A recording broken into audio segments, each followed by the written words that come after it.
નમસ્કાર, મારું નામ યોગેશ ગાંગાણી છે. આ મારા મમ્મી છે વનિતાબેન ગાંગાણી. એમની ઉંમર 57 વર્ષ છે. અમે સુરત રહી છીએ.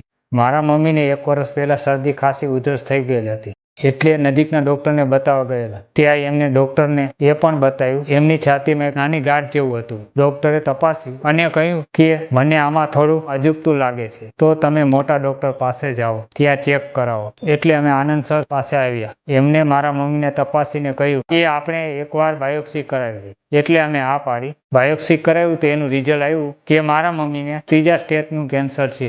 આ રિપોર્ટ ડોક્ટર આનંદ સરે જોયો અને કહ્યું ઓપરેશન કરાવવું પડશે, પણ એ પહેલા કીમોથેરાપી આપવી પડશે, પછી ઓપરેશન કરાવવાનું થશે, ત્યારબાદ રેડિયેશન આપશે. તો અમે હા કહ્યું. ત્યારબાદ મારા મમ્મીનું ઓપરેશન થયું. તે લગભગ 3 થી 4 કલાક ચાલ્યું. કોઈ પણ પ્રકારની તકલીફ ન પડી. ત્યારબાદ રેડિયેશનનો વારો આવ્યો, એમાં પણ કોઈ તકલીફ ન પડી.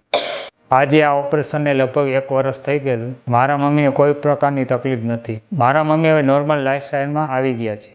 મારી તમને બધાને એક જ વિનંતી છે, કેન્સરના કેસમાં જેટલું વહેલું નિદાન થાય એટલું સારું. જો તમારું કેન્સર પ્રાથમિક તબક્કામાં પકડાઈ જાય તો બહુ જ ઓછામાં ઈલાજ થઈ જશે. તો જો તમને જરાક પણ એવો ડાઉટ હોય મને કેન્સર થયું હોઈ શકે, કે કોઈ ડૉક્ટર તમને કેન્સર ડૉક્ટર મળવાની સલાહ આપે, તો જરાક પણ વાર કરશો નહીં. કેન્સરનું નિદાન જેટલું વહેલું થાય એટલું સારું. જો તમને 3જા કે 4થા સ્ટેજનું કેન્સર આવે તો પણ ગભરાવાની જરૂર નથી. કીમોથેરાપી કે રેડિયેશનથી જરા પણ ગભરાવાની જરૂર નથી. મારા મમ્મીએ આ બંને વસ્તુ લીધેલી. આજે તમારી સામે સ્વસ્થ બેઠા છીએ, એટલે સેજ પણ ગભરાશો નહીં. કેન્સર ડિટેક્ટ થાય તો તમારા નજીકના કેન્સરના ડૉક્ટરને તરત મળો, અને જો તમે સુરતમાં હો તરત જ ડૉક્ટર આનંદ સરને મળી લેજો. મારો અનુભવ આનંદ સર સાથેનો બહુ સારો રહ્યો છે. ધન્યવાદ.